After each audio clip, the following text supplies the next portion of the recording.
Do you think you understand your relationship with your adult children? Do you believe everything you did for them was worth it? That the love, care, and sacrifices were enough? Virginia Satir, the woman who revolutionized family therapy, spent her life listening to stories that most people wouldn't have the courage to tell. Stories of parents who gave everything and still were blamed. Parents who loved and were judged. Parents who, after a lifetime of trying to do the right thing, heard from their own children, "It's your fault." She saw what no one else wanted to see. Behind good intentions and blood ties, there were invisible patterns, relationships poisoned by old resentments, entire families held together by guilt, manipulation, and silence. According to Satir, many adult children remain stuck in the role of the wounded child. But now, instead of crying, they control, they blame, they punish. And parents, desperate not to lose the love of the very ones they raised, submit.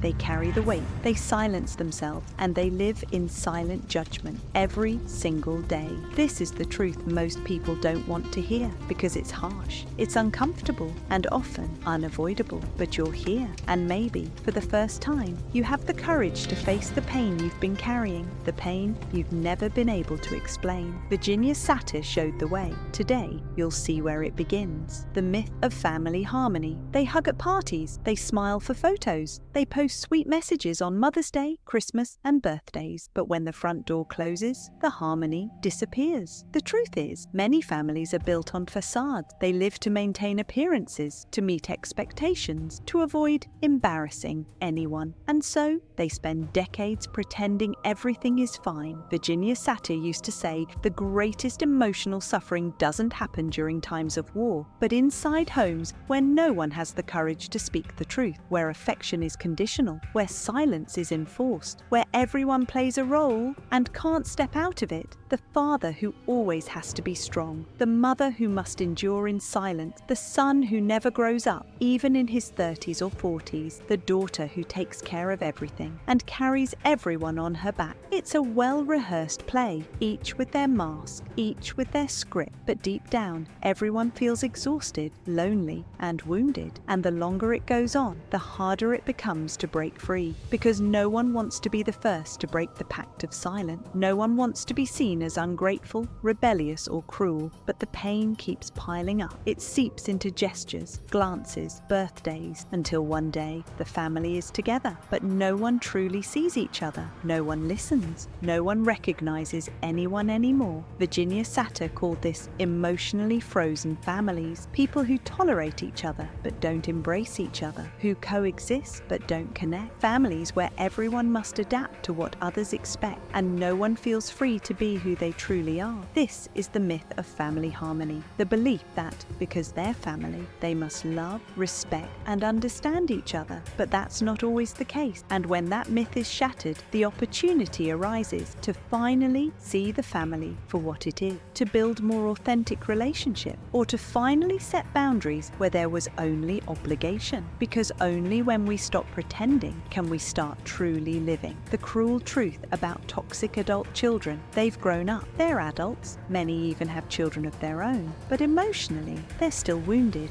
And the problem isn't that they feel pain, the problem is what they do with it. Virginia Satir clearly saw a cruel pattern: adult children who, instead of seeking healing, choose the easier path. They blame, they accuse, they unload their frustrations onto their parents, as if that explains everything they can't seem to build for themselves. These children don't seek reconciliation, they seek control. They want their parents to pay for mistakes that often weren't even made. They want recognition, but never admit their own faults. They demand unconditional love, but offer only indifference or contempt. And they do it with a chilling coldness, sometimes with silence, sometimes with sarcasm, other times with words laced with poison disguised as truth. You traumatized me. You're the reason I am this way. If I'm unhappy today, it's your fault. Words that weigh, words that destroy from the inside. And the cruelest part is that these adult children don't always scream. They hurt with glances, with calculated distance, with indifference. They leave you in the dark and still blame you for not seeing anything. Virginia Satir warned, a toxic adult child doesn't want dialogue. They want submission. They want you to bow your head head, to repent, to disappear. And when you try to speak up, they shut the door. They make you seem ungrateful if you say no. They make you feel guilty if you ask for respect. They make you feel weak if you say you're tired. This is the invisible game many parents play without realizing, and when they finally do, they're already drained, empty, worn out. But Satir said any pattern can be broken, even this one, even when the pain is old, even when it feels impossible. The first step, to see who your child has really become, without illusion, without guilt, without fear, because only those who see clearly can change the story they're living. The emotional masks of the toxic child. Virginia Satir didn't view family conflicts as mere misunderstandings. She saw repetitive patterns, roles each family member unconsciously took on, as if the home were a stage, and everyone was acting to keep chaos disguised as normalcy. Toxic adult children, according to Satir, learn early on to wear emotional masks, and as they grow, they keep using those masks as shields and as weapons. There are many, but all serve the same purpose: to avoid real pain and maintain emotional control over others. The first mask, the judge. He watches you, he accuses you, he re-examines every decision you made in the past and turns it into ammunition. He says you were wrong to leave him with grandma, wrong to work too much, wrong to choose that school, wrong for not being more present. Everything becomes evidence, everything becomes a verdict. And the cruelest part is that you never get a chance to defend yourself. The second mask, the eternal victim. This child is never okay, always tired, always sick, always unhappy, and every single bad thing is somehow your fault. They say they can't have healthy relationships because you were cold, can't hold a job because you were too rigid, can't trust people because you never trusted them. They sink and drag you down with them. The third mask, the bitter savior. They appear strong. They seem to handle everything. They help you, visit you, shop for you, pay your bills, but they collect debt with looks, with passive-aggressive comments, with the guilt trip of "I did everything for you," trapping you in a cycle of eternal obligation. The bitter savior makes you feel small for everything they do and never lets you forget that.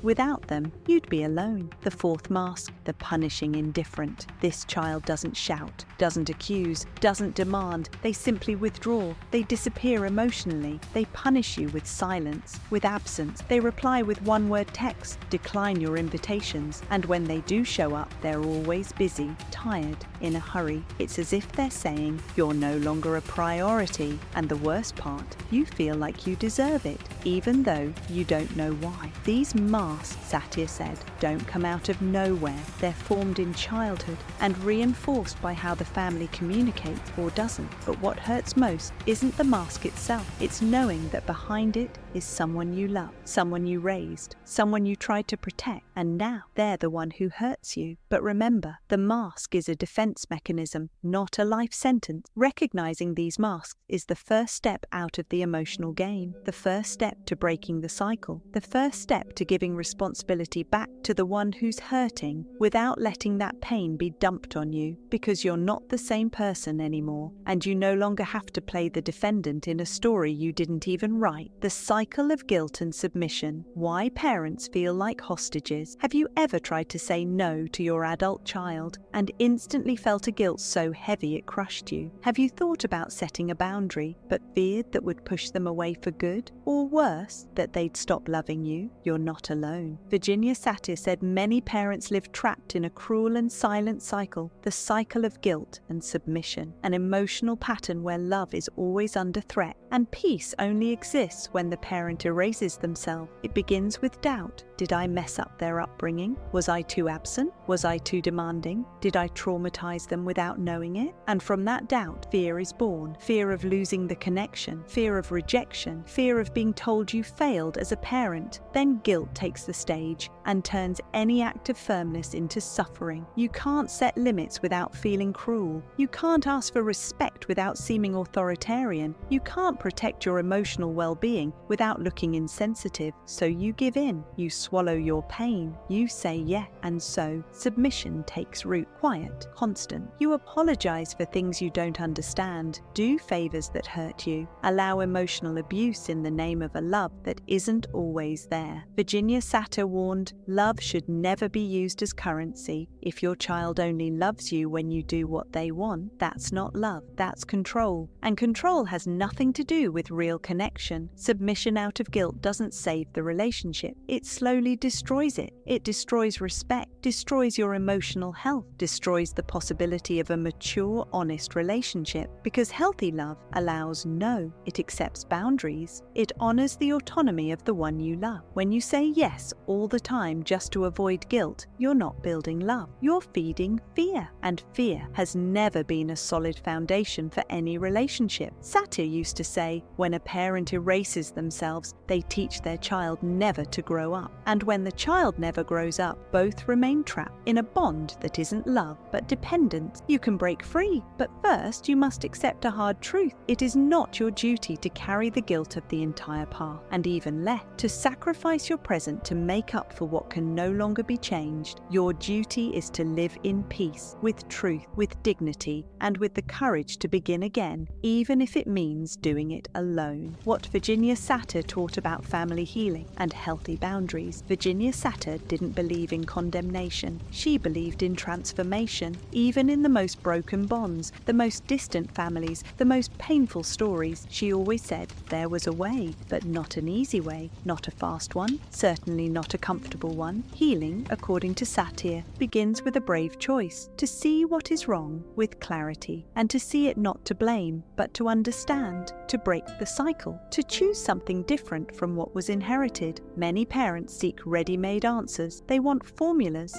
magic solutions. But Satir said, before you change the other, you must free yourself from the role you agreed to live. She taught that every family is a system, and if one member changes, the entire system is affected, even if others resist, even if it takes time. The change in one person can be the spark that ignites transformation in all. But that change begins with something essential, a boundary. A boundary is the place where you end and the other begins. It's the space where you say, this is mine, this hurts me, this I will no longer accept. It's through boundaries that you show your adult child they can love you without controlling you, that they can respect you without crushing you emotionally, that they can be present without invading what is yours. Many parents think setting boundaries is cold, that it means cutting ties, that it's giving up, but in truth, it's the opposite. Setting boundaries is a deep act of love. Love for yourself, love for the other, love for the future of the relationship. Because when you don't set boundaries, the relationship becomes sick. And once it's sick, emotional distance grows. And what used to be love turns into resentment, into fear, into pain disguised as obligation. Virginia Satir also spoke of something even deeper, reconnection with your own identity. She said many parents, after a lifetime of caring for their children, lose themselves. They forget who they are, what they enjoy, what they feel, what they want.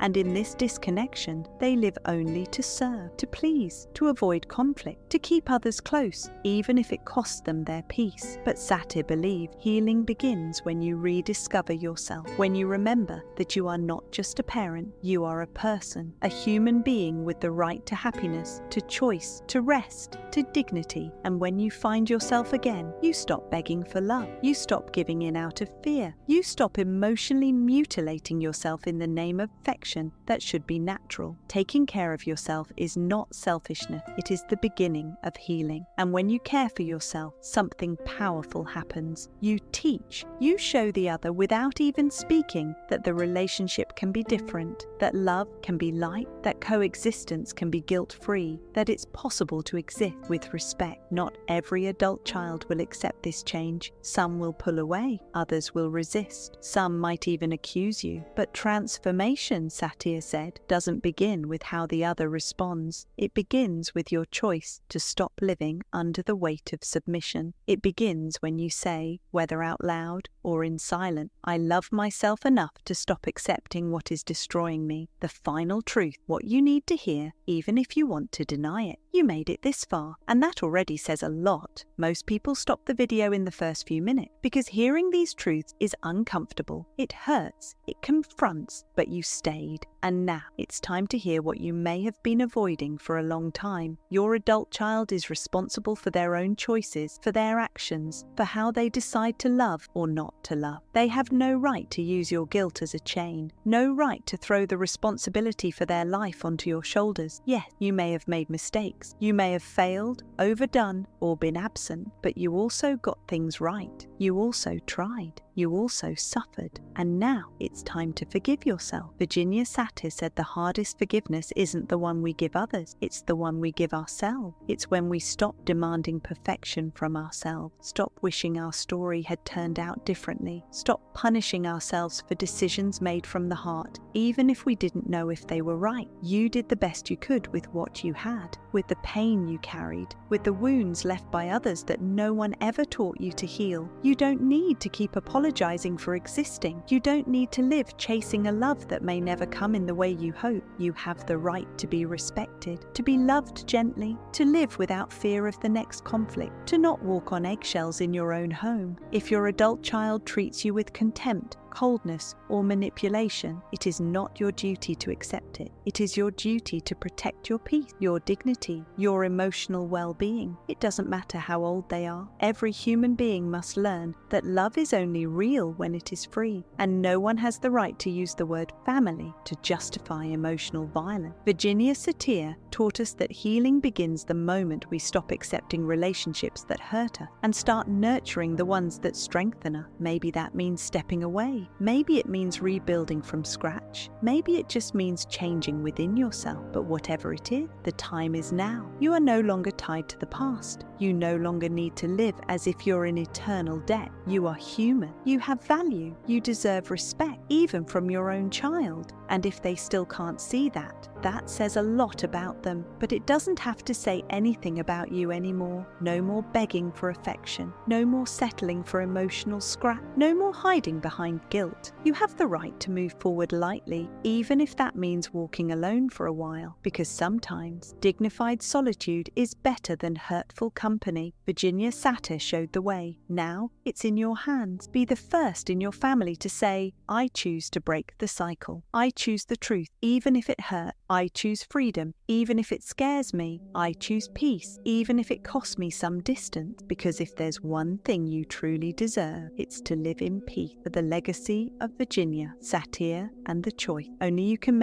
imagine for a moment that you see yourself in the mirror without the guilt that kept you stuck, without the fear that silenced you, without the demands that crushed you. Just you, with your story, with your mistakes and your victories, with your scars, and with the courage to be honest. Virginia Satir believed that every human being is more than the role they were given, more than the label of failed mother or father who couldn't handle it, more than the pain inherited from their own parents, more than the silence they were forced to swallow. She saw each person as a universe under reconstruction, and each relationship as a chance for rebirth, as long as truth was present. Maybe no one ever told you this, but there is no authentic love without freedom, no healthy family without mutual respect, no living relationship where fear, manipulation, or silent punishment exists. You don't have to be perfect to be worthy of love. You don't have to get everything right to deserve a hug. You don't have to destroy yourself just to keep someone around. That's the great lesson from Satir. When you allow yourself to be whole, you give others the chance to transform too. You can choose. You can keep trying to please. You can keep sacrificing yourself for a broken bond. You can maintain the appearance, suppress your pain, pretend everything's fine, but you can also do something different. You can stand up with dignity. You can speak with firmness, with respect, but with clarity. You can say, I deserve better than this. You can build boundaries that protect your peace instead of fences that only serve the other person's control. Virginia Satir once said, people prefer the familiar pain over the unfamiliar freedom, but you don't have to repeat that. You can choose the unknown. You can take a chance on living with lightness. You can can discover who you are without the chains of guilt, and if that means stepping away, starting over, or even breaking patterns that no one ever had the courage to question, so be it. Because the greatest gift you can give yourself isn't someone else's forgiveness, it's your own. It's looking in the mirror and finally saying, that's enough. Now it's my turn. Now my peace comes first. And maybe, just maybe, when you do that, your child will see it, feel it, and decide to change too. But if they don't, you'll already be at peace. You deserve a lighter life, even if it begins in silence, even if it comes after tears, even if the world says you're wrong. You're not. You're simply being honest. Finally, if this video touched you, if you saw yourself in any of these words, know this. It's not weakness to feel pain. It's not selfish to seek distance. It's not ungrateful to demand respect. It's just maturity. It's just awareness. It's just you finally coming home, to your